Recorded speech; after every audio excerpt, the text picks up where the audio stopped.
Hello, in this video I'll be reviewing the 12th book in the Apprentice series, The Red Fox Clan.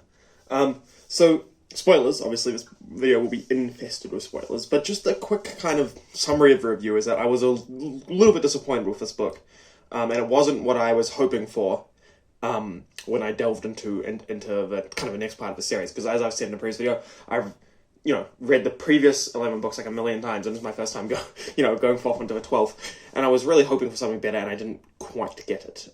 But with that said, it's not terrible, but yeah, I was just a bit disappointed. So let's jump into some of the spoilers and some of the specifics. So the kind of first and extremely obvious problem with this book is that Will and Holt are basically not in it. And the thing is, you kind of get your hopes up because the book starts at the Ranger Gathering and Will and Holt are there, and Gillen as well. And you're like, oh, okay, Will and Holt will be in this book just as they've been in every single Ranger's Apprentice book before this. It's going to be Gucci. But then they just disappear. Like, I think, you get about 20 pages in and you never see Will or Holt again for the entire rest of the book. And I just think for a Ranger's Apprentice book, it just doesn't feel right. And look, I understand that he's trying to transition to Maddie as his main character, and perhaps even Gillen taking a more active main character role in the series, and I understand that. But I really think it's just a disappointment as a Ranger's Apprentice fan to not have the main characters that we've grown to love over the entire course of the series in the book in any main way, And like I say, I understand if you want to put Maddie in a more front forward role, right? Sort of in the way that Will is in a front forward role in the normal series, and we see a bit of Holt, right?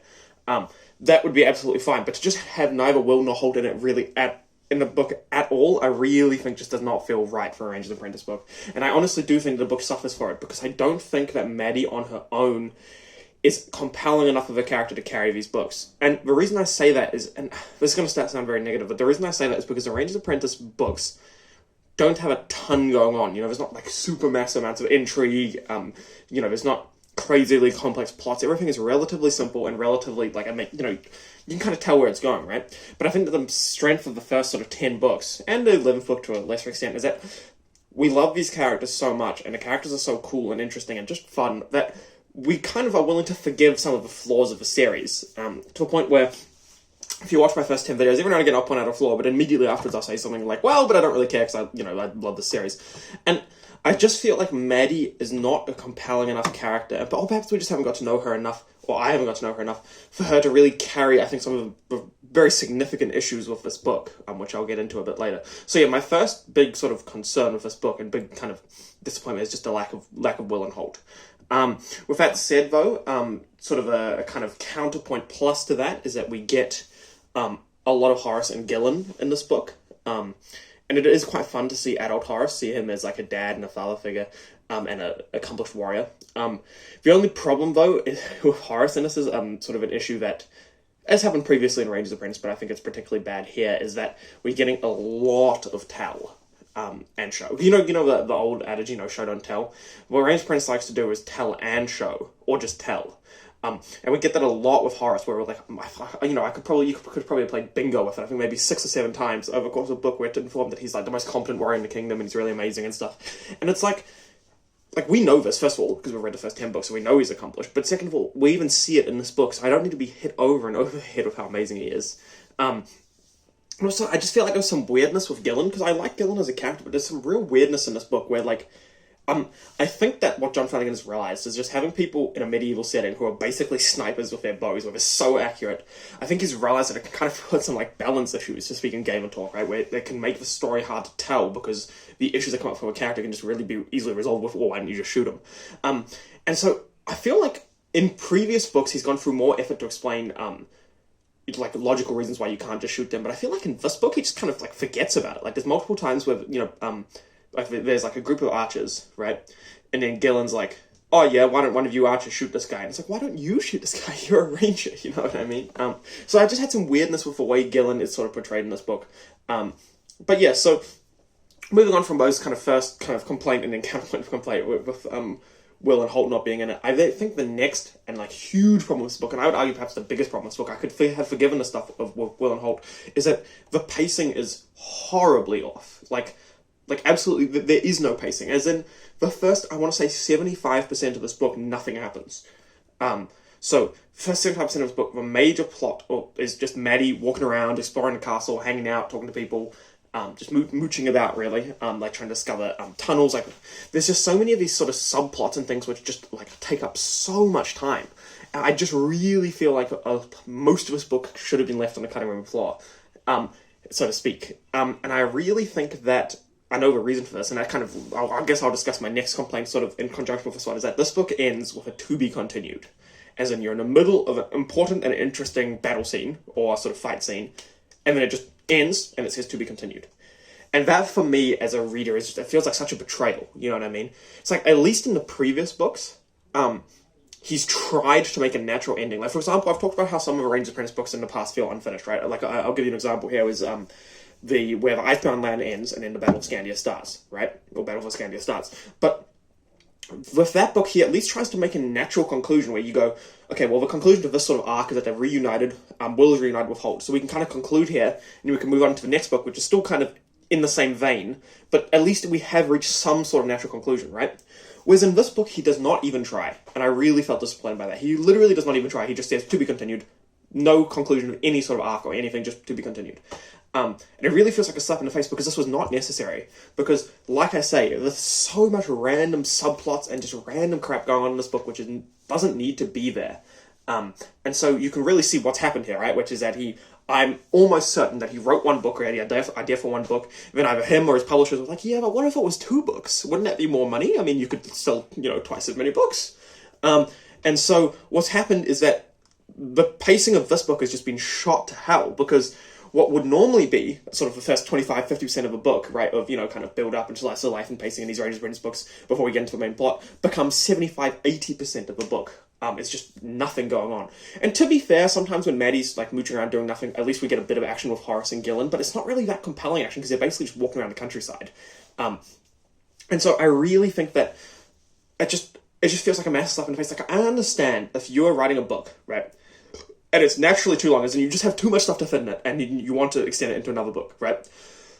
Particularly if you're writing in the young adult, middle grade genre where books are a bit shorter. I get that, right? But to me, this really, really feels like things are just being extended out so we could have 2 books rather than the other way around, Think of sort of Lord of the Rings movies versus the Hobbit movies. Lord of the Rings movies needed to be 3 movies because there's just that much stuff to tell. I mean, honestly, you could have made it more if you really wanted to. Whereas the Hobbit is the other way around. The Hobbit should have been 1 or 2 movies, and they decided to extend it to 3 because they wanted more money.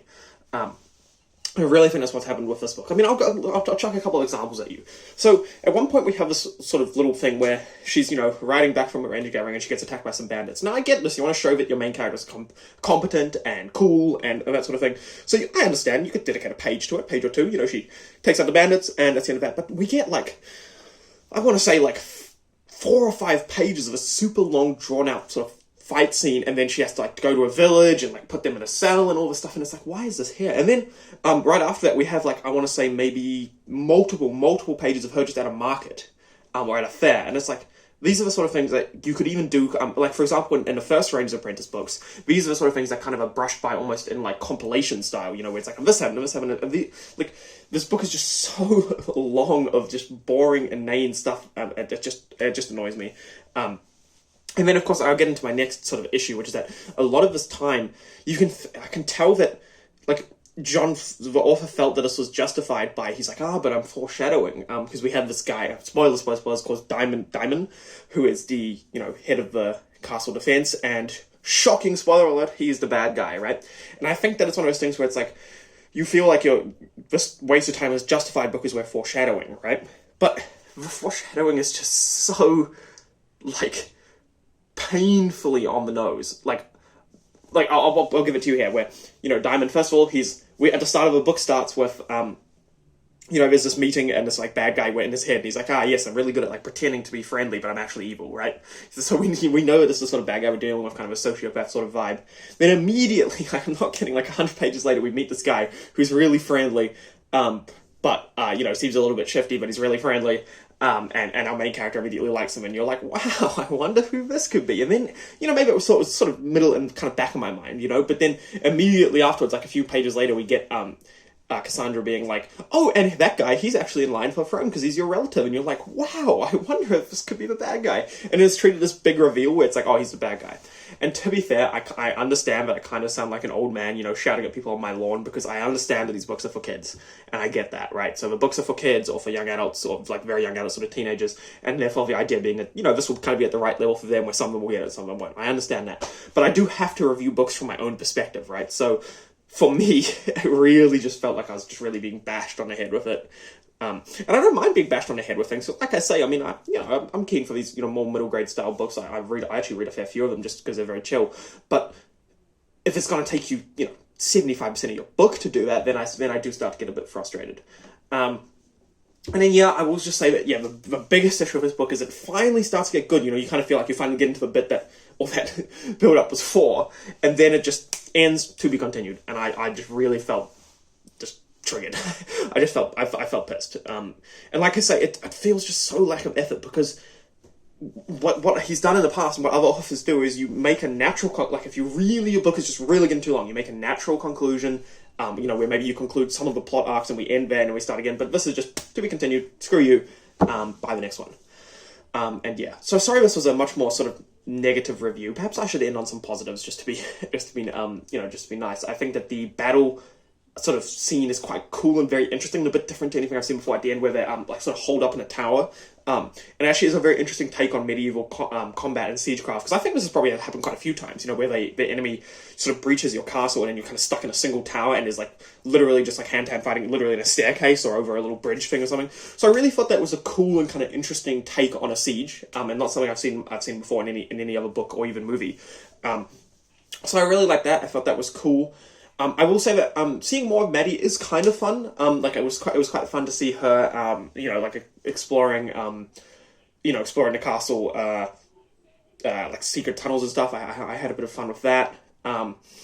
But yeah, not too much else to really write home about in terms of positives. But yeah, I just thought I'd throw a few positives at you just at the end, so it's not a totally negative review. Because whilst I did not like this book really at all, I will say that the Ranger's Apprentice brand, so to speak, and the author have built up enough kind of bank with me as a reader, because they have been so good that I will read the next one. If the next one is bad, then I might stop. But I will definitely read the next one. And I will kind of give perhaps a pass that this book was, you know, just a bit of a miss. But yeah, I really hope you enjoyed this video. I hope it wasn't too negative for you, and I hope you have a fantastic day. See you later.